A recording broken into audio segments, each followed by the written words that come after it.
किसी घड़ी में 24 की जगह क्या आपने कभी 30 घंटे सुना है? लेकिन अब ऐसा होने जा रहा है, और यह कोई ऐसी वैसी घड़ी नहीं है बल्कि वैदिक घड़ी है। यह वह वैदिक घड़ी है जो मुहूर्त और राशिफल के साथ साथ कई और महत्वपूर्ण जानकारियाँ भी आपको देगी। मध्य प्रदेश की धार्मिक नगरी उज्जैन के जंतर मंतर वेद्यशाला में यह वैदिक घड़ी 85 फीट ऊंचे टावर पर लगाई गई है। यह दुनिया की पहली ऐसी घड़ी है जो घंटे, मिनट और सेकंड के साथ साथ यह भी बताएगी कि सूर्योदय सूर्यास्त कब हुआ था। इतना ही नहीं, यह घड़ी पंचांग समेत 30 मुहूर्त बताएगी। इस वैदिक घड़ी में एक दिन में 24 नहीं बल्कि 30 घंटे होंगे। 48 मिनट का एक घंटा रहेगा। दरअसल धार्मिक नगरी उज्जैन को काल गणना का केंद्र माना जाता है। कालों के काल भगवान महाकाल की नगरी उज्जैन में वैदिक घड़ी महत्वपूर्ण जानकारी के साथ आम लोगों को वैदिक ज्ञान भी देगी। यह विश्व की पहली वैदिक घड़ी है। इस डिजिटल वैदिक घड़ी का प्रयोग पहली बार उज्जैन में किया जा रहा है। यह काफी आकर्षण का केंद्र होगा क्योंकि हर कोई इस वैदिक घड़ी को देखना चाहता है। इसमें समय देखने के साथ ही मुहूर्त, ग्रहण, संकृति और पर्व आदि की जानकारी भी मिलेगी। वैदिक घड़ी इंटरनेट, जीपीएस से जुड़ी होने से हर जगह के लोग इसका उपयोग कर सकते हैं। यह घड़ी मौजूद स्थान के सूर्योदय के आधार पर समय की गणना करेगी। इस घड़ी को मोबाइल और टीवी पर भी सेट किया जा सकेगा। वैदिक घड़ी में 1 बजे के स्थान पर ब्रह्मा लिखा हुआ है। इसका अर्थ यह है कि ब्रह्मा एक ही है, दूसरा कोई नहीं। 2 बजे के स्थान पर अश्विनो लिखा हुआ है।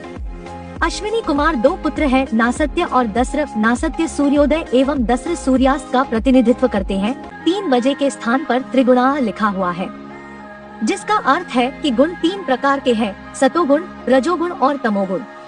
जीव और प्रकृति 3 गुणों की ही होती है। 4 बजे के स्थान पर चतुर्वेदाः लिखा हुआ है, जिसका अर्थ है कि वेद 4 प्रकार के होते हैं, ऋग्वेद, यजुर्वेद, सामवेद और अथर्ववेद। वेद ही हिंदुओं के धर्म ग्रंथ है, दूसरा कोई धर्म ग्रंथ नहीं। 5 बजे के स्थान पर पंच प्राणाः लिखा हुआ है, जिसका अर्थ है प्राण 5 प्रकार के होते हैं, अपान, समान, प्राण, उदान और व्यान। शरीर में यह मुख्यतः 5 प्रकार के प्राण स्थित होते हैं। 6 बजे के स्थान पर षडुसाः लिखा हुआ है।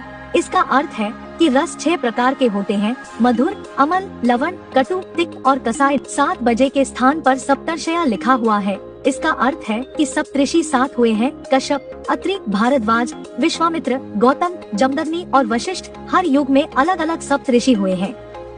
8 बजे के स्थान पर अष्ट सिद्धियाँ लिखा हुआ है। इसका अर्थ है कि सिद्धियाँ 8 प्रकार की होती है, अणिमा, महिमा, लघिमा, गरिमा, प्राप्ति, प्राकाम्य, इशित्व और वशित्व। 9 बजे के स्थान पर नवद्रव्याणि लिखा हुआ है। इसका अर्थ है कि 9 प्रकार की निधियां होती हैं, पद्म, महापद्म, नील, शंख, मुकुंद, नंद, मकर, कच्छप, खर्व। 10 बजे के स्थान पर दश दिशा लिखा हुआ है। इसका अर्थ है कि दिशाएं 10 होती है, पूर्व, पश्चिम, उत्तर, दक्षिण, ईशान, नैऋत्य, वायव्य, आग्नेय, आकाश, पाताल। 11 बजे के स्थान पर रुद्राय लिखा हुआ है। इसका अर्थ है कि रुद्र 11 प्रकार के हुए हैं, कपाली, पिंगल, भीम, विरूपाक्ष, विलोहित, शास्ता, अजपाद, अहिर्बुद्न्य, शंभु, चंड और भव। यह भगवान शिव के रूप है। 12 बजने के स्थान पर आदित्याः लिखा हुआ है।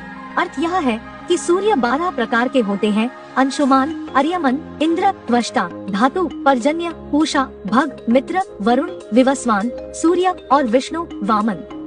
यह ऋषि कश्यप और अतिथि के पुत्र हैं, जो देवता है।